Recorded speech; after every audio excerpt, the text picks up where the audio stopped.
itu rata-rata membagikan dividen kan yang begitu besar. Dan itu salah satu incaran investor karena saat ini kayak gue perlu sesuatu yang udah bukan flow lagi nih, gue lihat nih kayak gue mesti lihat fundamentalnya, lu bisa menghasilkan apa enggak gitu.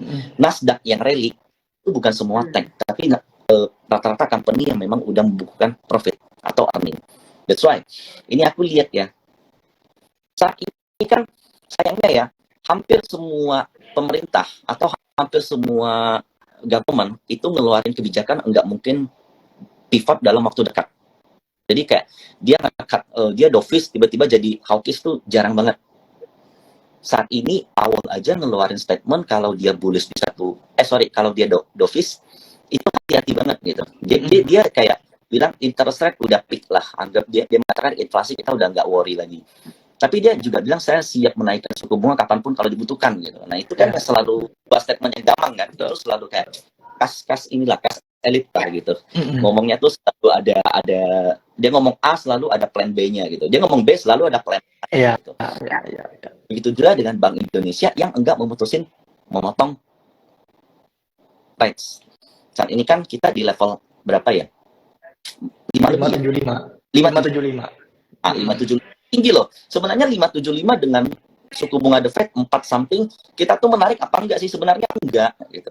Tapi mesti diingat, meskipun suku bunga mendekati, tapi net interest margin perbankan kita dengan yang di luar itu akan jauh kan. Dan semua sebenarnya ada peluang di situ. Jadi kalau teman-teman ngelihat IHSG nggak kemana-mana, karena si IHSG kemana-mana sahamnya. Kalau seandainya kalian pilih di sektor yang benar gitu. Nah jadi kayak kalau seperti ini, analisa dividend play, analisa earning itu diperlukan saat ini, bukan kayak dulu lagi. Kalau dulu apa aja digebuk naik gitu. Nah, karena trading volume kecil, kalau seandainya ada satu saham yang terlalu rame di saat kalau seandainya ada satu saham yang naiknya kayak nggak wajar, terkadang dia kayak harus sideways dulu untuk sebelum naik lagi gitu. Jadi likuiditas kecil dengan likuiditas melimpah itu pola pergerakan sahamnya tuh beda banget. Kalau likuiditas melimpah, kita nggak HK, kita nggak dapat barang, kita menongok diem. Gitu. Kalau likuiditas sepi seperti ini, kita HK dibawa turun, dibawa nyelam dulu, dipaksa sampai cut loss dulu. Nah, jadi untuk saat ini tuh kayak money management amat penting. Gue sendiri ya, kalau saatnya gue entry satu saham, kalau kayak dulu, gue masuk 100 juta di saham, contoh sebut apa aja lah, kayak MDKA atau apapun gitu, atau yang second liner lah.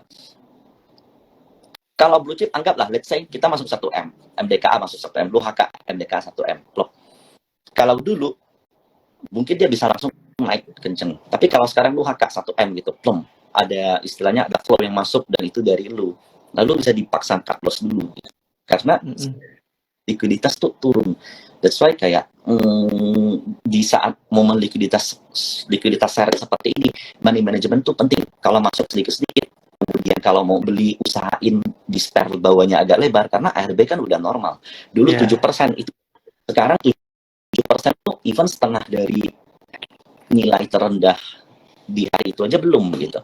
Ya kan? 7,5% baru dinilai setengah, baru setengah dari nilai terendah ARB-nya. Nah, that's why sambil menunggu BI memotong suku bunga, karena menurutku ya kalau seandainya BI udah potong suku bunga, banyak banget nih yang akan menjadi the next rally. Pangkas pertama jelas teknologi. Nah, kita bisa lihat kayak beberapa saham teknologi belakangan ini mulai naik. Arto, SCMA, MTEK, volumenya pun luar biasa. Kemudian yang mengakumulasi pun kakap-kakap. Kenapa? Karena anak suku bunga, padahal belum potong gitu. Baru ancang-ancang gitu. Bayangkan kalau seandainya nantinya sudah potong, cuman sayangnya saat ini memang belum.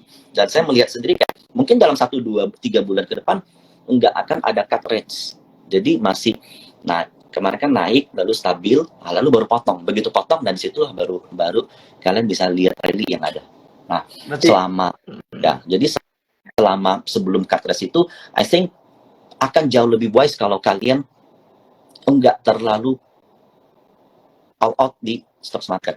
Atau seandainya kalian put all out di stock market, kalian mesti punya manajemen yang ketat banget gitu. Jadi banyak nih yang bilang kayak kalau trading stop loss terus kapan kayanya? No, sampai saat ini ya, aku nggak bisa bayangkan portoku gimana kalau aku nggak stop loss. Karena aku pasti ada satu visi investor aja bisa salah pilih company gitu, apalagi trader yang tiap hari bermain dengan harga gitu. Jadi saya aliran stop loss, aliran yang melakukan stop loss, aliran yang memanage resiko.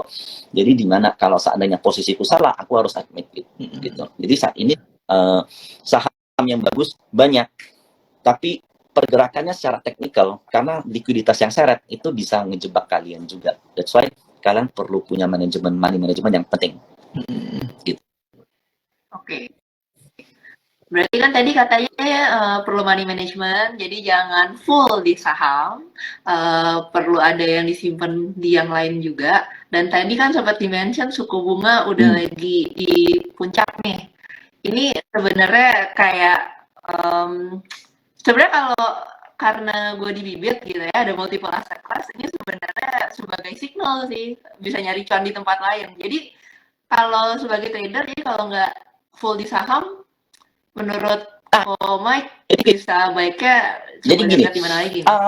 Aku ada beberapa teman fund manager senior.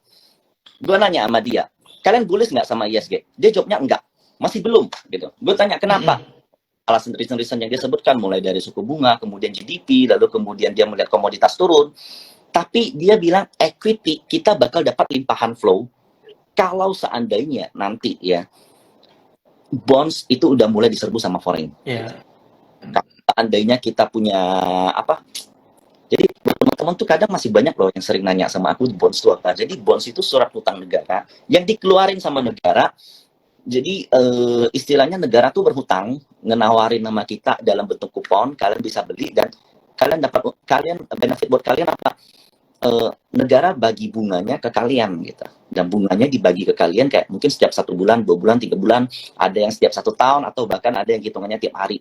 Nah itu namanya bonds atau obligasi. Nah itu dikeluarin oleh negara dan kalian bisa submit dan kalian dapat keuntungan dari bunga. Uang ini dipakai negara buat apa? Ya dipakai untuk infrastruktur, kemudian membantu membiayai APBN, kemudian kayak kekurangan-kekurangan yang ada di negara lah. Nah, jadi begitu aku nanya fund manager ini, kapan IHSG bisa ke 7.000? Aku iseng nih, aku nanya. Karena terkadang kalau gue ngomong sama fund manager tuh agak beda. Mereka nggak begitu terpatok sama angka nggak begitu terpatok sama waktu. Bicaranya selalu soal valuasi. Nah, jadi gue nanya, bisa nggak IHSG ke 7.000? Dia bilang bisa. Wah, gue kaget, dia bilang. Kamu bilang bearish, tapi kamu bilang nggak bullish, tapi kok bisa ke 7.000? Dia bilang, karena divisi dia itu lagi ancang-ancang bullish di bonds market. Jadi kalau kita ngelola, kayak contoh, gue dititipin sama nasabah 100 miliar. Kemudian gue beliin saham 100 miliar, gue pusing, 100 miliar harus beli apa gitu. Kalau 100 miliar gue besok beli BNGA, habis gitu. Gue mungkin bisa jadi pengendali gue BNGA. Terus kemudian sahamnya dibawa turun gitu kan, gue belinya 100 miliar. Nah, that's why kalau gue dititipin duit 100 miliar, gue harus lihat di Indonesia instrumen mana yang bisa memberikan perform. Nah, saat ini fund manager parkir dananya kebanyakan di reksadana. Di obligasi. Nah, that's why mereka lagi siap-siap untuk kayak kalau seandainya nanti obligasi udah mulai diserbu sama asing nih, udah mulai dibeli sama banyak-banyak pihak lain, mereka kan dapat profit dong. Begitu mereka dapat profit, itu kebanyakan nanti baru mulai ditaking profit, lalu dipindahin ke equity yang lebih beresiko. Nah, kemudian pertanyaannya, kenapa mereka sedang bullish di obligasi? Nah, itu satu, gue mau nanya. Gue nanya lagi kedua. Dia bilang, saat ini, ya, ada wacana kalau dolar akan ditinggalkan oleh BRICS, BRICS, dan masih banyak negara-negara lain yang mau masuk. Jadi kayak China, kemudian Rusia, Kanada juga mau masuk untuk ninggalin dolar. Bayangkan kalau seandainya gua investor di seluruh dunia pegang obligasi Amerika, kemudian tahu kalau dolar bakal turun terus gitu. Oke, mungkin dia dapat cuannya dari obligasinya 2%, tapi dolar turunnya 3%. Ya sama aja bohong dong. Nah, rugi-rugi juga ya. Ya, jadi BFT ada kemungkinan bakal ditinggalkan oleh kebanyakan investor. Kebanyakan hedge fund itu kemungkinan akan meninggalkan obligasi yang ada di negara maju ini.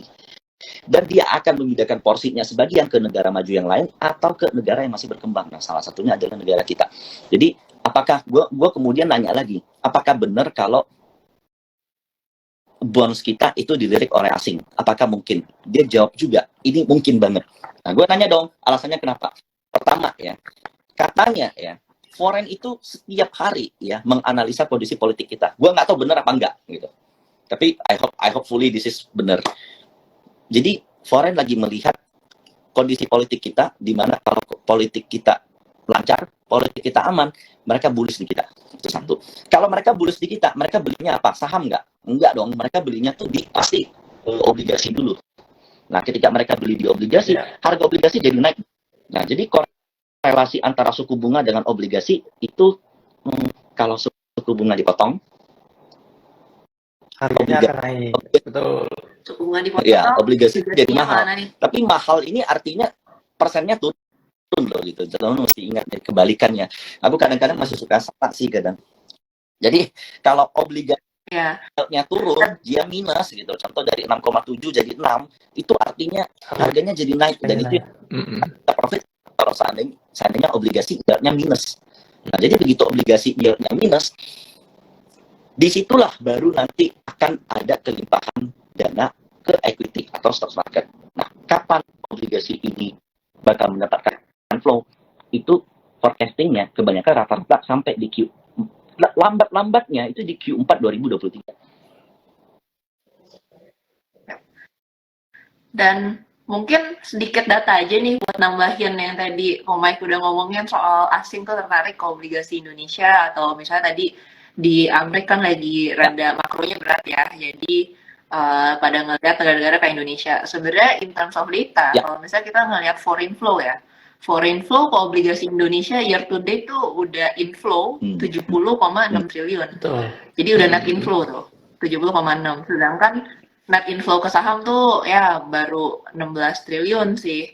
Tapi ya dengan suku bunga yang belum dipotong aja, asing tuh udah borong obligasi Indonesia sekitar 70-an T gitu kan, net inflow. Jadi ya clearly mereka mikir yang sama kali ya, dengan suku bunga udah dipucuk, jadinya seems atraktif buat masuk ke obligasi Indonesia. Itu sih. 1:4 berarti. Jadi saat ini inflow ke market 16 T, tapi inflow ke bonds itu udah 70-an T. Ya, jadi year to date ya. Sebenarnya 2023-2024 maybe kita bisa bilang ini this is emerging market era gitu. Yang gue sendiri berharap kalau Indonesia bakal mendapat kelimpahan dari flow emerging market. Nah, lalu ada satu lagi yang menarik, karena Korea ada kemungkinan bakal bukan emerging market lagi nih. Korea kemungkinan masuk ke DM, negara maju. Perubahan weighting lagi nih, dan ini menarik. Itu nanti foreign kok tiap hari masuk ke IHSG ya. Wah, ini kok asing bisa beli BCA terus ya. Wah, ini kok asing bisa beli obligasi kita ya. Nah, itu kenapa? Nah, hal-hal seperti inilah yang perlu diketahui gitu. Jadi jangan ngelihat harga saham tiap hari, jangan ngelihat kode saham, harga saham tiap hari tapi nggak tahu reasonnya gitu. Nah, terus banyak banget yang nanya sama aku. Sebenarnya aku tuh sampai capek ngejawabnya, Vi. Itu kayak beli reksadana, beli obligasi, banyak yang bilang kayak gini, itu kan perlu uang miliaran baru bisa beli. Itu benar nggak, Vi? Dijawab, Vi. Enggak sih, makanya kita ngadain live hari ini gitu kan. Tadi juga gue ngeliat di komen tuh ada yang nanya obligasi beli di mana. Jadi mungkin kalau ada yang bingung kenapa sekarang live-nya nggak cuma sama Stockbit, live-nya sama Bibit juga. Karena ya sekarang obligasi udah bisa dibeli di Bibit gitu. Obligasi FR dan obligasi SBN retail itu udah bisa di Bibit. Dan juga tadi dengan belinya di Bibit yang kayak tadi Komai perlu miliaran, kalau di Bibit enggak gitu, minimum 1 juta aja tuh udah bisa beli obligasi 1 juta dan SBN retail. Minimum 1 juta ya, bukan 1 M, kayak 1 juta. udah kayak beli tiket kereta ya. Jadi gini, aku sendiri dari dulu tuh ngerasa kayak kalau beli obligasi itu artinya aku orang kaya baru boleh beli obligasi gitu. Kayak aku nasabah prioritas BCA nih baru boleh beli obligasi. Itu aku nasabah prioritas Bank Mandiri, Bank BNI baru boleh beli obligasi. Karena kalau biasanya ya dari dulu-dulu tuh obligasi itu image-nya itu untuk HNWI lah, untuk orang-orang tajir gitu, untuk orang yang punya miliaran, yang punya deposito gede. Lalu deposito ini kan bunganya most likely kebanyakan kecil. Jadi bunga deposito kan berapa sih? 3%, 4%, 5%. Tapi kalau di FR more than it gitu. Jadi kebanyakan yang beli obligasi itu orang yang punya tabungan sampai kayak ya image-nya tuh orang-orang kaya gitu yang punya. Kalau gue datang ke bank, gue bilang mau beli obligasi dong, kayak bisa diketawain gitu. Nah itu yang ngebuat aku minder gitu. Mungkin kebanyakan teman-teman merasakan hal yang serupa. Nah jadi ini kayak zaman juga berubah. Kalian kalau mau beli obligasi, even tapi yang aku dengar nggak perlu bukannya dibibit, tapi dengan RDN yang diserbit, itu benar. Oh. Jadi ini juga sih, sebenarnya kita juga pengen ngasih tahu kalau misalnya buat yang trader nih yang udah punya akun Stockbit ya, yang udah punya RDN Stockbit. Jadi kita baru banget launching Bibit Plus kan ya. Dan kita sekarang juga udah bisa.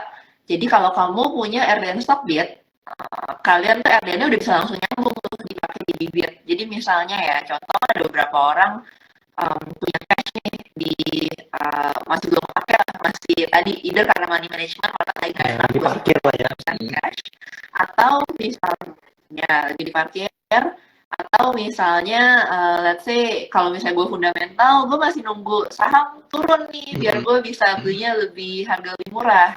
Jadi kan daripada nggak diapa-apain, itu sebenarnya dengan integrasi RDN Stockbit udah sama integrasi sama Bibit, berarti itu bisa langsung dipakai buat beli RDPU misalnya. Atau kalau misalnya dulu kalau gue sendiri ya, kalau gue kan mungkin nggak terlalu sering trading, gue juga duitnya itu gue taruh di FR. Kenapa? Karena kalau misalnya taruh di RDPU kan memang bisa cairnya cepat, tapi kan returnnya lebih tinggi.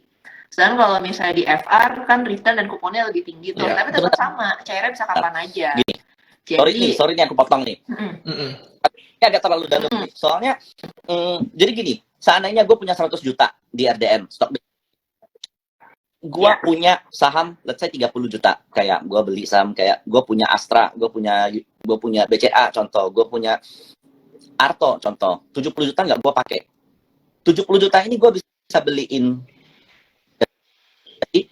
FR, lalu kemudian itu muncul di satu portal gitu. Jadi contoh kayak BCA 10 juta, Bank Mandiri 15 juta, Arto 10 juta, lalu sisanya FR sisanya gitu. Dan itu gain sampelnya juga ditampilin di dalam. Betul. Gitu. Betul. Jadi kalau di Bibit punya portofolio kalian, kalau misalnya udah punya RDN Stockbit dan udah nyambung semua tuh, porto saham, porto reksadana, porto obligasi, dan RDN-nya itu bisa dipakai buat beli semuanya. Jadi bisa beli saham. Jadi menarik dong. Jadi kalau boleh nggak nanti ya? Mungkin nanti setelah ini ya, teman-teman, aku bakal minta Vivi sama Ko Edi perhitungan. Seandainya gue beli fix FR, kan itu dapat bunga something persen untuk 1 tahun. Kalau seandainya kayak untuk 1 bulan dihitungin, bisa nggak? Bisa dong. Bisa dong. Jadi bisa dong. Udah ada simpanan juga di aplikasi begini kita. Market lagi jelek, teman-teman nggak berani trading. Kalau simpan di cash, itu kan nggak ada bunga sama sekali. Simpan dapat bunga, tapi kalau di BCA paling 1% lebih. Kalau teman-teman beliin deposito, itu paling 3%, 4%. Tapi bisa beliin fix FR dan itu dapat jauh lebih gede dong daripada tabungan di bank. Betul. Jadi sekarang yield-nya FR nih ya, rata-rata itu sekitar, kalau yang jangka pendek itu mungkin lebih rendah. Tapi kalau misalnya let's say yang jangka lebih panjang, mungkin let's say sekitar 5 tahun, 6 tahun, itu yield-nya sekitar 6%. Gitu kan.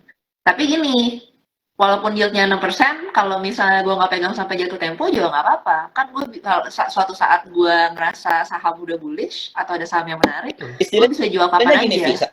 Atau gue punya cash nganggur, gue nggak ngapa-ngapain selama ini, gue bisa bungain itu dengan beli ya, nggak mungkin rugi dong, dia nggak sih?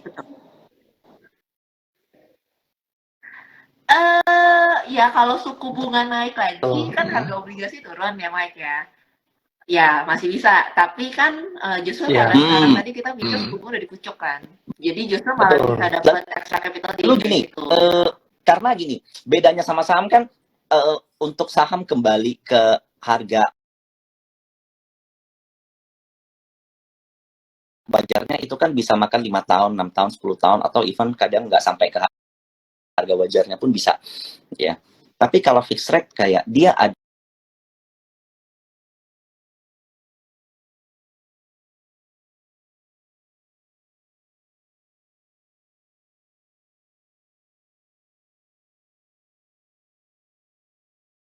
masa temponya kan.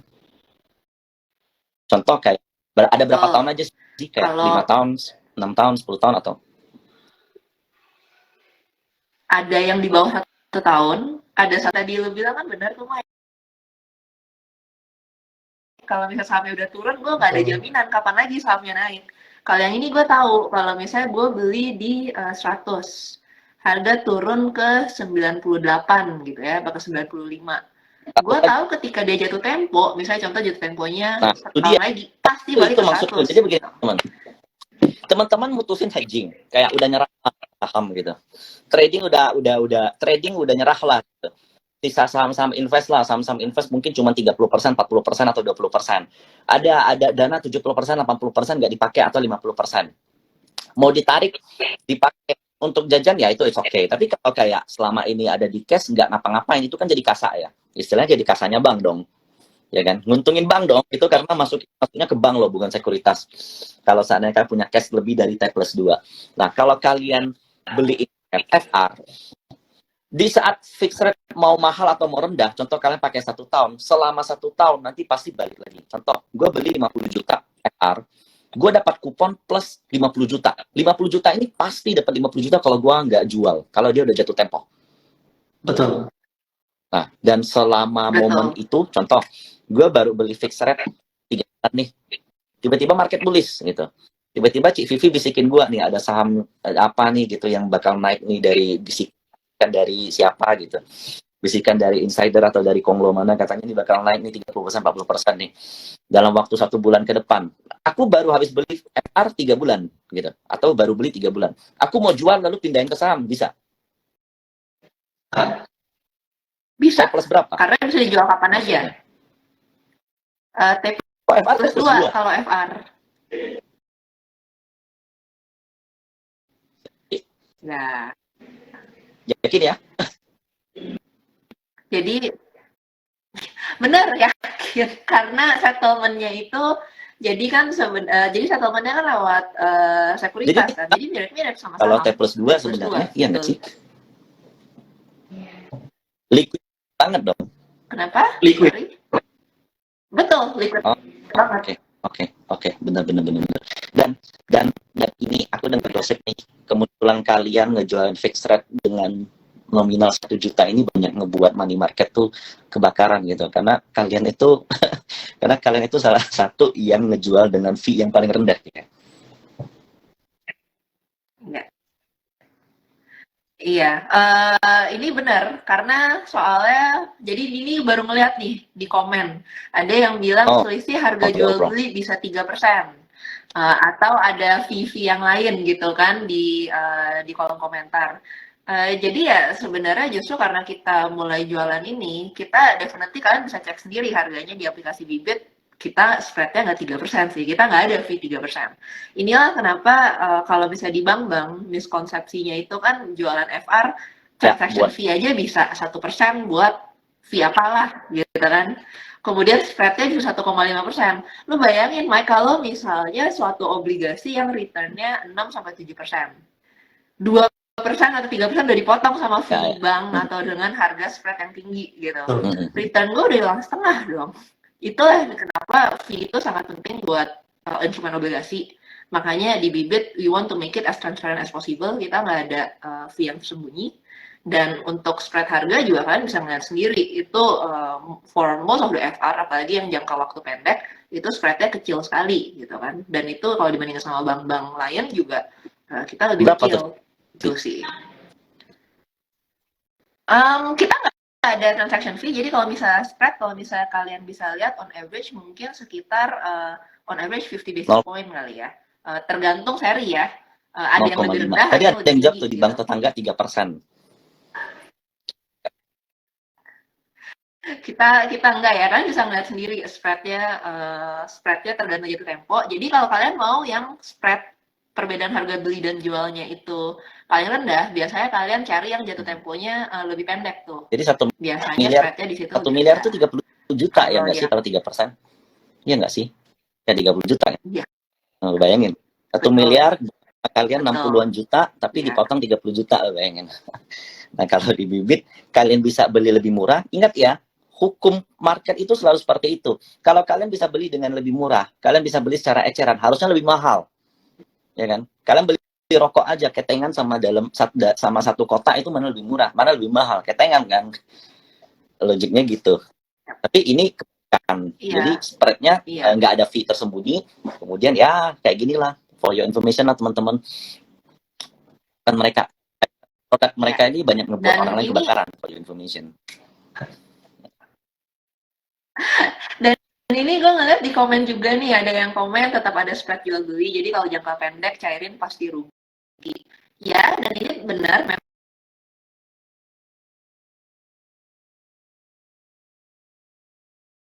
tadi kita bilang ada spread jual belinya kan. Cuma mungkin kalau orang-orang yang relate di sini kan kita sebagai investor saham ya atau trader saham, kita itu pasti nyairin cash kita bukan buat gain 0,5% lah atau 1%. Kalau kita ngeliat opportunity yang bagus, itu most likely 30, bisa kasih 40, kita 50, gain yang even double gitu kan. Ya. iya, di atas itu gitu. Jadi kalau based on personal experience gue sebagai investor saham, gue willing buat pay that mungkin 0,5% itu gitu kan, perbedaan spread harga jual beli, karena yang penting likuiditasnya tuh very liquid gitu. Ketika gue mau beli sahamnya tuh bisa dapet. Contoh kayak waktu itu pandemi ya. Jadi ketika pas lagi pandemi dulu tuh gue lumayan masih ada banyak di deposito. FR ada tapi dikit gitu kan. Dan ketika lagi pandemi itu harga jatuh banget. Yang depositonya itu gue nggak bisa cairin karena belum sampai jatuh tempo gitu kan. Jadi Iya, jadi Gimana Bro Edi? iya, jadi ketika ada kesempatan belum bisa cairin, jadi hilang momentum gitu. Jadi aku ngambil kesimpulan kayak gini nih. Ini kan aku sendiri secara pribadi ngelihat bahwa bukan cuma The Fed ya, Indonesia juga bakal memangkas suku bunga, tapi enggak dalam waktu dekat. Di dalam 1 kuartal ini ke depan aku rasa even mungkin ya menurutku di Q4 2023 itu baru mulai ada cut rates, dan itu pun cut rates pasti dengan amat bukan kayak 1%, mungkin cuma 0,25 something. Nah, begitu itu kejadian selama proses transisi ini ya, kalau teman-teman masih ragu, kayak aku melihat ya sektor yang bakal diuntungkan itu yang memiliki keuntungan terhadap cut rate ya, contohnya ya properti, kemudian bank-bank kecil, saham-saham bank kecil. Aku suka bank kecil. Kenapa? Karena kalau kemarin perbankan kita yang gede itu NIM-nya tinggi-tinggi karena kasa mereka tinggi. Nah, ini saatnya bank kecil ini unjuk gigi nih gitu. Karena era suku bunga tinggi, suku bunga rendah itu otomatis kan ngebuat kasa juga semakin rendah kan. Jadi bank kecil itu juga oke. Lalu sektor teknologi oke. Nah, itu kalau kita bicara company, kita bicara saham. Kemudian instrumen lain yang oke, itu salah satunya adalah obligasi. Jadi indikator ini ya, ini buat teman-teman ketahui ini. Salah satu indikator saham kita, equity kita bisa rally, IHSG bisa naik. Itu apa? Kalau bonds kita rally. Most likely gue nggak pernah ngelihat bonds rally, tapi stocks nggak jalan atau bearish. Belum pernah ada. Nggak pernah ada kasus kejadian kayak bonds rally nih dari 7, contoh, jadi 6. Lalu IHSG dari 6.000 ke 5.000 itu most likely nggak mungkin. Hampir nggak pernah gue temuin seperti itu. Justru kalau seandainya equity turun tapi bonds naik, menurut gue itu opportunity to buy equity. Nah, apalagi kalau seandainya bonds ini lagi bagus. Nah, that's why ini aku ambil kesimpulan seperti ini. Untuk teman-teman yang memang punya cash selama ini kayak udah capek nih trading ketipu market mulu gitu, false break mulu gitu, atau kayak bingung nih pilih saham apa gitu, atau masih ragu-ragu. That's why saya ngerti banget, karena apalagi kalau kita yang terbiasa sama 2020-2021 ngelihat market 2023 ini pasti banyak kayak yang galau nih, mau mulai invest di market, trading lagi takut, tapi cashnya masih ada. Nah, itu it's more better kalian coba boleh dilirik fixed rate, dan itu enggak bukan hanya untuk orang kaya, karena 1 juta aja bisa beli gitu. 1 juta nggak bisa dibilang kaya lah ya kalau punya 1 juta kan. 1 juta, 2 juta, 3 juta, 10 juta pun nggak bisa dibilang kaya lah. Nah, itu boleh dikatakan fixed rate itu for kalau Air Asia tuh everyone can fly gitu. Kalau ini everyone can have gitu.